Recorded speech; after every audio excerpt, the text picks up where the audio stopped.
পার্বত্য চট্টগ্রামের যারা পাহাড়ি জনগোষ্ঠী তাদের বয়স 250 বছর, 300 বছর, 350 বছর। 250 বছর আগে ত্রিপুরা থেকে, কম্বোডিয়া থেকে, মঙ্গোলিয়া থেকে অথবা বার্মা থেকে আসলে অরিজিনাল আদিবাসী হয় না, হতে পারে না। এই পুরো জনগোষ্ঠীর আদিবাসী হচ্ছে বাঙালিরা।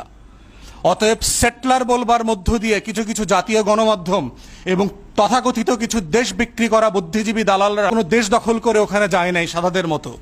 অতএব সাদাদের চোখ দিয়ে পার্বত্য চট্টগ্রামকে দেখবার যে ভুল নীতি আমরা দেখতে পাচ্ছি, এটা বন্ধ করতে হবে। এটা বাংলাদেশের স্বাধীনতা, সার্বভৌমত্ব এবং আমাদের জাতীয় স্বার্থের পরিপন্থী।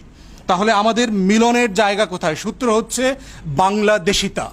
আমরা সবাই বাংলাদেশি। যে যেখান থেকে 250 বছর আগে আসছেন, যে যেখান থেকে ত্রিপুরা থেকে আসছেন, যে যুদ্ধ থেকে পালায়া মায়ানমার থেকে, বার্মা থেকে আসছেন অথবা মঙ্গোলিয়া থেকে আসছেন, আপনারা সবাই এখন বাংলাদেশি। আপনারা শত শত বছর ধরে এখানে আছেন। অথবা আপনাদের জাতিসত্তার অধিকার আছে, আপনাদের নাগরিক অধিকার আছে। এই প্রত্যেকটা অধিকার আমরা স্বীকার করি এবং আমরা বারবার দাবি করেছি তত্ত্বাবধায়ক সরকারকে সিরিয়াসলি তদন্ত করে কোথায় কোথায় অন্যায্যতা হচ্ছে এটার সমাধান করতে হবে।